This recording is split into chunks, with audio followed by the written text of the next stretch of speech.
Minsan na ako nadapa. Hindi ako titigil. Lalaban ako. Babawiin natin ang lahat ng nawala sa atin. Alam ko kung gaano ka kagalit kay G at kay David, pero wag mong pagbubuhatan ng kamay ang bata. Don't let your emotions get in the way of your goals. Are you staying sa Dragon Empire? Kung kailangan mo ng trabaho, we need someone like you in our team. Umayaw na, bumitaw. Ibig sabihin nun, ayaw na. Huwag na tayo maghabol. Ang mga mahalaga, pipigilan niya na habol. Of all people, you should know that. The decision granting the petition for declaration of nullity of marriage of Article 36 of the Family Code declaring the marriage of Dana Wong Chow and David Chow void ab initio. Anong sa tingin mo? Papayag ako maging masaya ko ni Gia, ha? Hindi ako papayag, David. Magiging miserable kayo. Pati si Michael! Galit na galit si Dana. Baka naman saktan niyo yung bata. May gawin siyang masama. Kunin ko si Michael. Mami, ikaw po nagtapon ng airplane ko?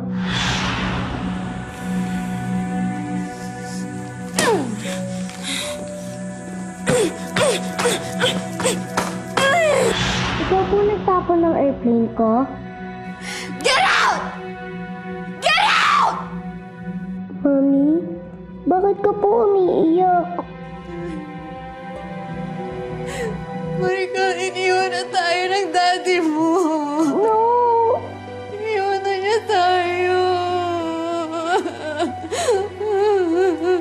Mag-isa na lang ako ngayon. No! Iniwan na tayo. Hindi na tayo babalikan ng daddy mo. Nakita mo yung attorney, yung kausap doon kanina. Yun yung may awak ng mga papeles. Hindi na tayo babalikan ng daddy mo. Iniwan na tayo ng daddy mo. Bakit, Mami? No! Mag-isa na lang ako ngayon, Micah. I'm all alone. May iba nang mahal ang daddy mo. I need Hindi na niya tayo mahal. Open the door, Hindi na tayo mahal ang daddy David mo. Don't cry! Please, don't cry! Ako, hindi kita iiwan. Ako, hindi kita iiwan.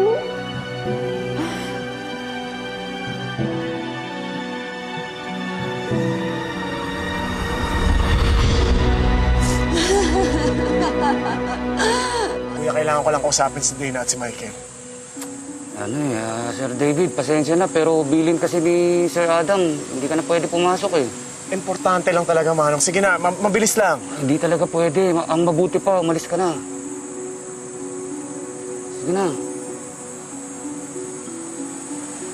Oh, Michael, you just stay there, okay? I'll just get something, okay? Okay, Mami. Ay, Ma'am Lucy, si Ma'am Dana po. Diyan, bakit? Ma'am Dana, si Sir David po nasa labas. Gusto raw kayo makausap ni Michael. Ano pa, alisin mo? Sige po.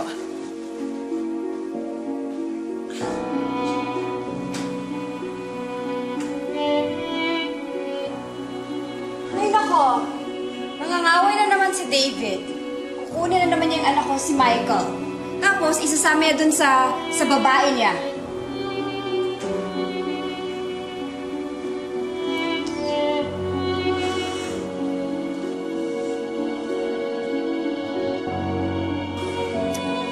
Guard, okay na kami na dito. Here, talk to your son. Anong kalokohan to, Dana? Bakit di ko siya pwede makita? This is your one last chance to talk to your son. So are you gonna take it or leave it?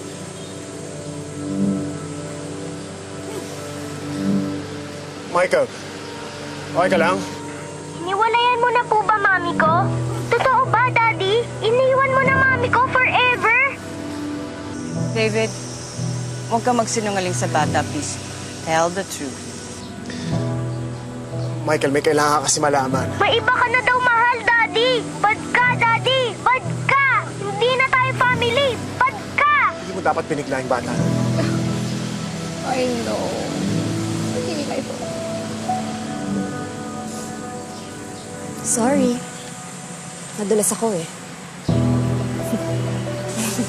Let's go, ma. Guard.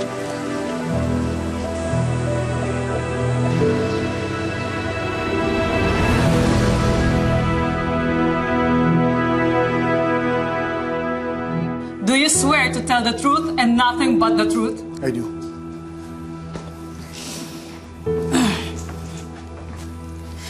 Mr. David Chow, correct? Yes, attorney. You are the legally adoptive father and the biological father of the child, Michael Chow.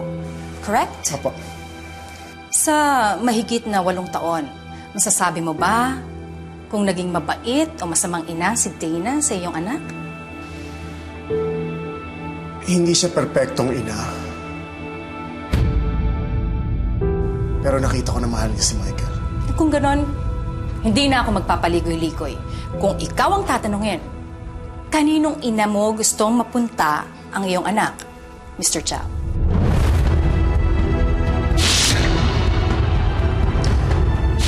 Sa kanyang tunay na ina. Dahil yun ang tama. Nabiktima lang naman siya ng kanyang sariling tiyuhin. Kawawa naman. Pero hindi ba? Kawawa rin at nabiktima lang din si Dana.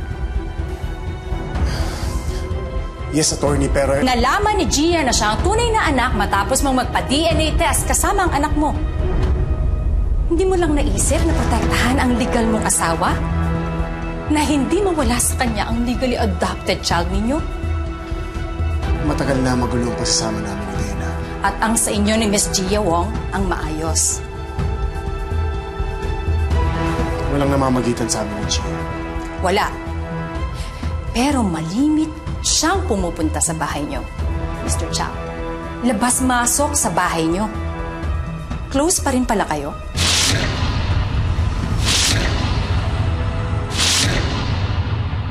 Biktima si Gia Wong. Pero mas biktima si Dana. Pinagkakaisahan niyo siya. Hindi totoo yan. Maraming valid reason na... Kuha ang litrato na ito nung hindi pa sila annulled.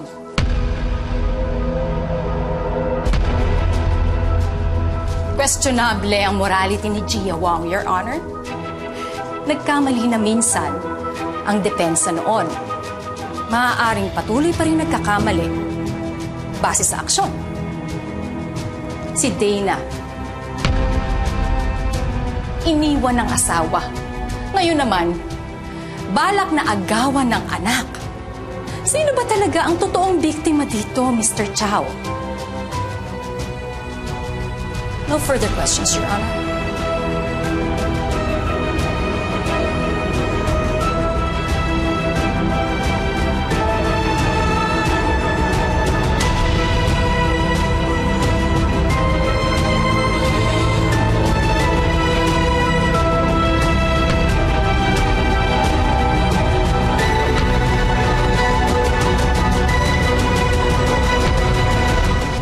Naman ho. Wala na po bang ibababa yan? Hindi rin naman ganun kalayo yung lipatan namin eh.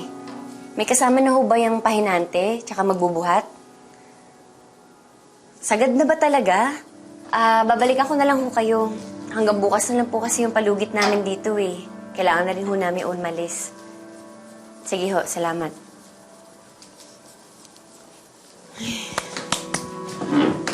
Gia, kahapon ka pa humahanap ng discount. Baka yan na talaga yung rate ng mga movers.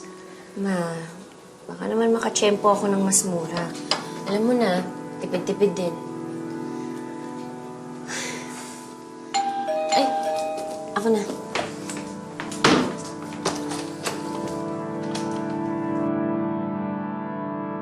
Ay, nabahala, kuya.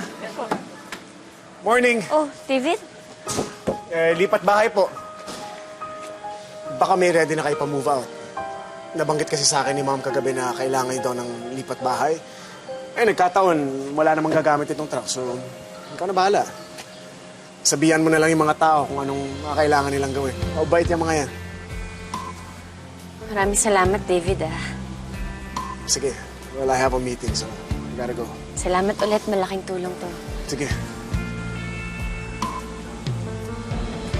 May na bahala, boss, ha?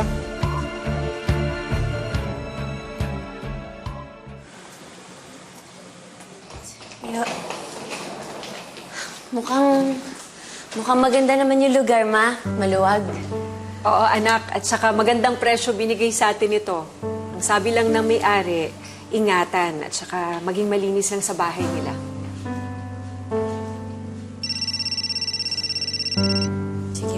Hello, Cindy. Oo, nandito na kami sa lilipatan. Dahan-dahan. Dito na lang kayo sumunod, ha? Dito na lang. Sige, ingat. Bye! Hello, Summer? Papunta na kayo nila Abby dito? Naku, okay lang. Kaya na namin ni Mama to. Maabala pa namin kayo eh. Salamat, ha? Sige, okay lang. Sige na nga. I-text ko sa'yo yung bagong address. O, sige, ingat kayo.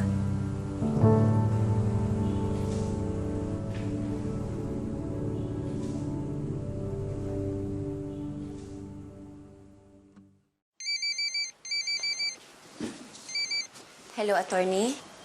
Good evening, Gia. Inform lang kita ng date of next hearing.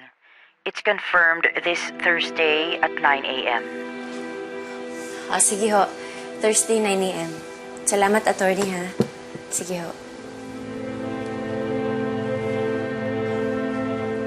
May hearing daw ulit sa Thursday, ma. Pero wala pa rin tayong balita kay Tito Harry. Paano kung pumunta pala siya sa dati nating bahay?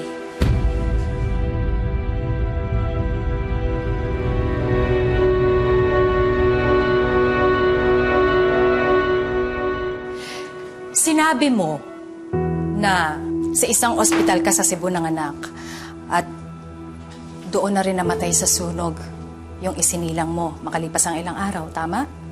Opo. May papakita ka bang birth o di kaya death certificate ng anak mo? Napansin ko kasi na wala kang isang patunay na sinabmit na dokumento, yung death certificate. Hindi ka kumuha? Hindi ho. Noong mga panahong yun, hindi ko na naisip na importante pala yun. Na magagamit ko yun ngayon. Ang mahalaga lang sa akin na makuha ang urn. Ang makuha ang abo ng anak ko. Kahit yun man lang, yung natitirang bagay na makuha ko na galing sa kanya. Alam mo, Miss Wong, naiintindihan ko ang sentimiento ng isang namatayang ina. Kaya lang, paano mo patutunayan sa hukumang ito na totoo at kumpirmadong namatay nga ang bata? Kailangan mong patunayan sa hukuman na ito na wala kang alam kung paano napunta ang bata sa mayayamang Wong. Wala nga akong alam. Wala akong alam. Wala akong alam! Wala kang death certificate na maipakita. Kasi, baka talaga namang walang death. Hindi totoo yan!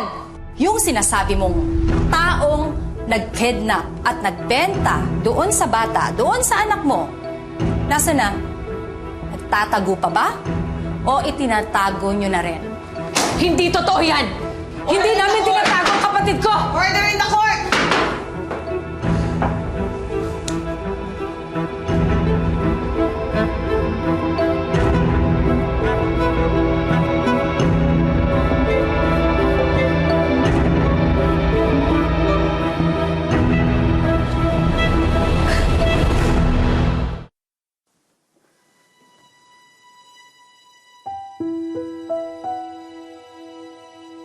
Kailangan mong patunayan sa hukuman na ito na wala kang alam kung paano napunta ang bata sa mayayamang Wong.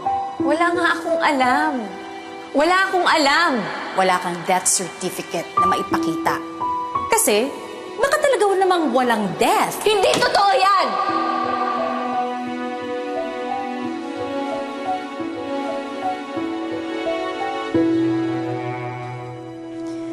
Yes, attorney.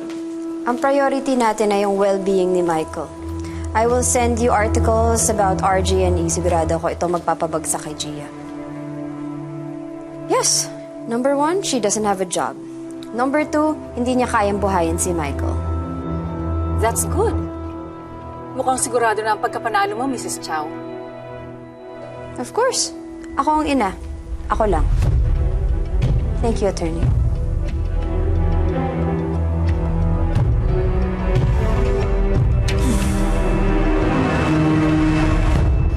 Miss Wong, aware ho ba kayo kung magkano ang average cost na ginagastos ng isang magulang sa pagpapalaki ng bata? Hindi po. According to a study in 2017, aabot ng 11,905,683.69 centavos. Hanggang 17 years old pa lang. At tataas pa ito makalipas ang ilang taon.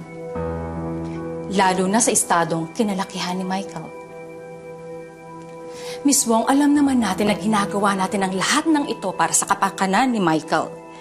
Matanong ko lang, may ipon ho ba kayo? Opo. Alam niyo ho ba na may asthma si Michael? Opo. Miss Wong, ang lahat ng ito ay ginagawa natin para sa kapakanan ni Michael. Matanong ko lang, meron ho ba kayong ipon, Miss Wong?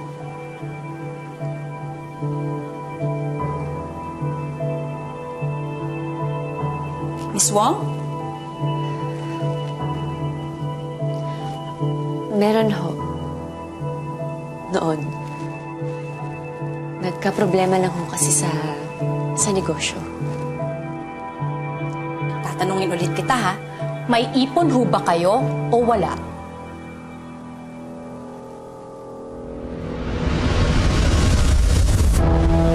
Meron ho. Pero hindi ho ganun kalaki. According to your current financial standings, do you have any assets na makakatulong sa pagpapalaki ng bata? What is your net worth, Miss Wong? Wala kang masabi. Kasi, na-involved ang company ninyo sa isang anomalya sa Singapore. Hindi totoo yan. Nahack kami. Nabiktima kami, nanakawan kami. Katulad ng lagi mong sinasabi at idinadahilan, napaon kayo sa utang, nalugi ang negosyo, nawala ng permanenteng trabaho. Miss Wong, kaya mo bang magpalaki ng anak?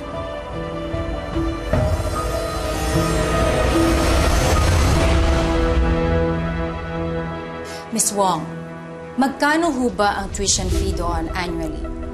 Nasa 533,000 pesos and 57 centavos. Meron ho ba kayong health card o insurance? Yes, sa health card, nasa 500,000 na. But that doesn't include the vitamins and the supplements of Michael pa, ha? How about Michael? Meron ba siyang savings account na magagamit ninyo sa pagpapalaki sa kanya? Yes, of course. Simula nung in-adopt namin si Michael, nag-open ako sa kanya ng savings account.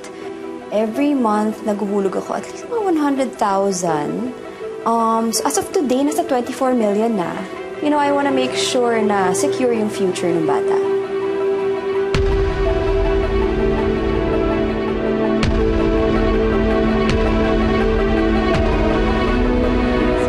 Hindi makakarating si David kasi kailangan niyang pumunta ng Cebu. Meron siyang importanteng asikasuhin. Helen, okay lang yon. Maraming salamat pa rin sa inyo. Sige ho, tita, mauna na ho kami. Sige. Sige po. Gia! Grabe, ang galing ng performance mo kanina. Pagdating talaga sa pagpapavictim, number 1 ka. Akala ko kailangan ng puso para matouch. Hindi ko alam, meron ka pala nun? Talaga? Dana! Stop. Huwag mo lang patulan. Ganyan talaga. Ganyan talaga pag makapag-usap ang loser. Loser ka rin. Pera lang naman ang nilamang niyo sa amin eh. Kapag tinanggal ang yaman ninyo, ano pa meron kayo? Marami? Oo, kasama yung bulok mong pagkatao. Go, Gia! Woo! Sige, lumabang ka pa. Tandaan mo, like what I said, you will never win. Huwag kang pakakasiguro. Siguro napatunayan mo sa korte na mas marami kayong pera. Pero hindi pera ang sukatan sa pagiging mabuting ina.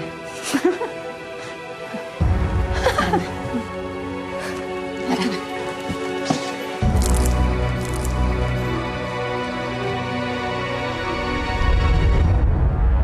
Sunog sa City Circle Maternity Clinic? Oo. Naalala ko na, sir. Isa ako dun sa rumusponde dun sa insidente na yun, eh. Isa kasi sa mga nasunog na sanggol doon ay anak ko. Hindi kami nakapag-file ng death certificate. Kailangan ho sa husgado.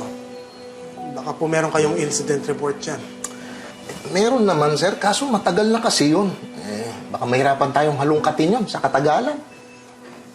Importante lang ho. Sige, pahahanap ko ho. Pero wala hong garansya yun, ha? Sir, bakit hindi ho kayo magpunta dun sa public library? Alam ko, nailathala yun sa isang community newspaper namin dito sa Cebu Times. Nabalita doon, lahat ng pangalan ng namatay doon sa sunog na yun. Baka sakali, nandun yung pangalan ng anak niyong hinahanap. Sige ho. Sir, salamat. Sige po. Maupo ka, Simon. Hindi na. Hindi na rin man ako magtatagal eh. Malapit lang pala ito nilipatan niyo sa amin. Kaya update lang kita. Tuloy pa rin yung paghahanap namin kay Harry. Tsaka may mga contacts pa rin ako na tumutulong ngayon. Ako nga pala. Para sa inyo ni Gia. Naku, salamat. Nag-abala ka pa. Okay lang yan. Hindi ka ba tapos sa mga nililigpit mo? Hindi ka ba napapagod dyan? Gusto ko rin na may ginagawa. Kahit pa paano, nababawasan yung pag-aalala ko. Huwag kang mag-alala ka eh. Malinawan din ang lahat.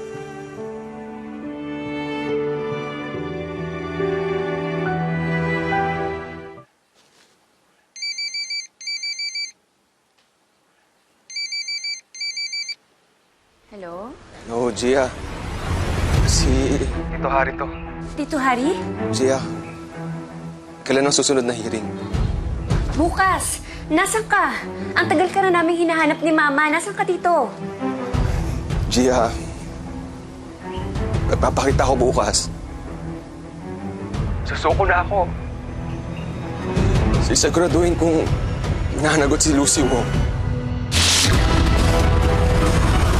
Being Michael Chow in my chamber. Gia Wong would like to plead that the child be spared from the interview as this may cause trauma to the child. My client doesn't see any problem with that, Your Honor.